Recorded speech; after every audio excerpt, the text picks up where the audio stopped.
Ọjị ka eji eme omenala bụrụkwa nke na-abata ndị ọbịa ndị ọzọ ndị so ya ndị otu ya ihe mana otu Eze Charles gaa ije mgbe a na-ejikwara ugwu anya kọsa ihe dị iche iche a nụrụ ike gaa nye oyibo ha dụmebịa so otu a ka ọ dị udo dịrị onye ọbụla udo dị Jesu Kristi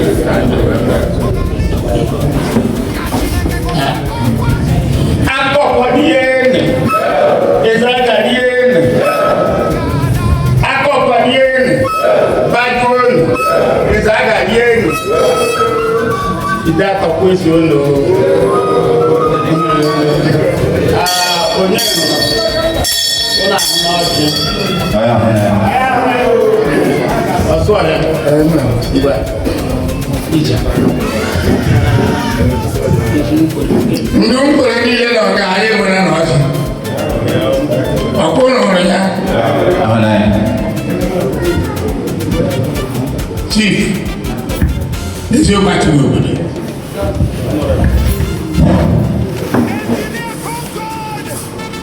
udo dịrị anyị niile n'aha Jizọs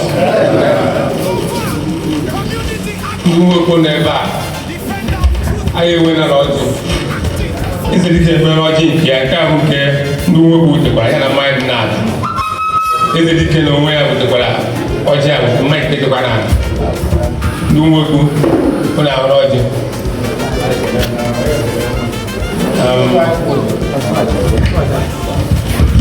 ọrụ na nkume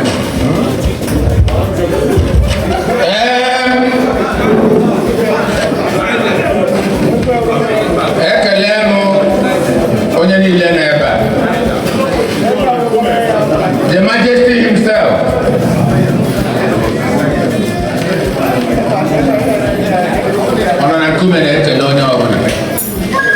Umuezeaga lekwa na ọsị ejiri anyị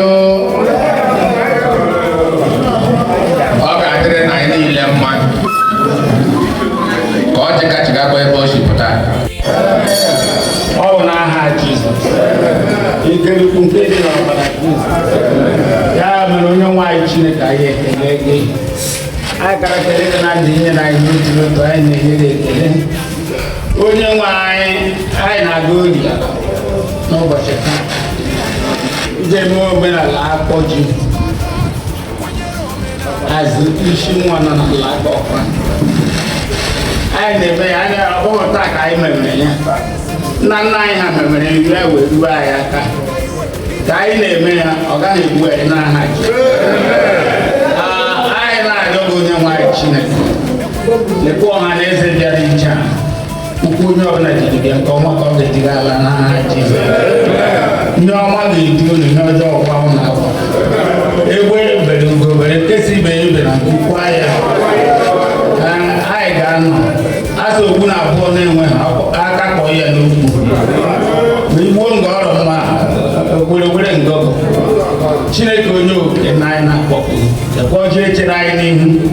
Ị ga-ata n'ogbe anyị taa n'ibe. Ka anyị ga-ata ya anyị ga-atara ahụ isi ketara ọdịnatara ịdị otu. Tata ịhụnanya n'ime n'aha Jizọs Kraịst bụ onye nzọpụta.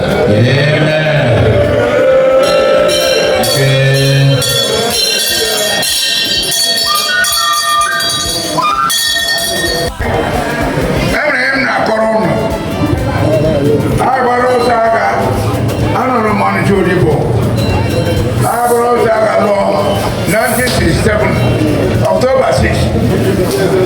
Ndị be anyị hapụrụ ịkọ ugbo before the war.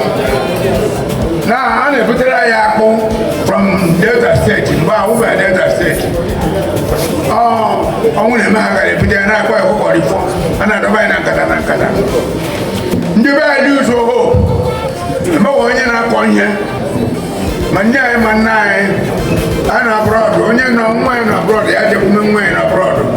Ibe agha bịara amachikwa ndị Biafra ndị Igbo agụ Owerre bụkpọ anyị bụkpọ ndị okenye anyị ma nwoke ma nwanyị. Ibe ebe a ka m mere kwu okwu kọbanụ ihe onye na-enwe ji na-enwe dị akọrọbaji akwụ. Unu ga-enwe ala ebe unu na-akwa bịa na Owerre Akokwa ji unu ala. Bịa na Owerre Akokwa ji unu ala ebe unu na-akwa ihe. Ka abụ nke m chọrọ imetụrụ unu aka.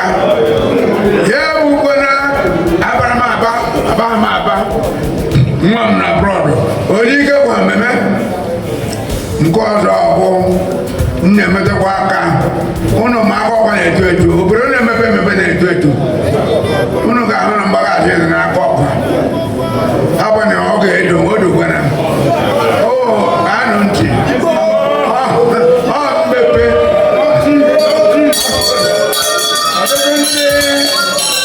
ọtụtụ ndị eze na eze ndụ aka akpọgbu ha rụrụ mbụ nke akpọgburu m. Ọtụtụ ndị eze na eze ndụ aka akpọgbu ha pụta aka akpọgbu ha tụkpọkpọ onye ikpemudo dịrị na-akpọ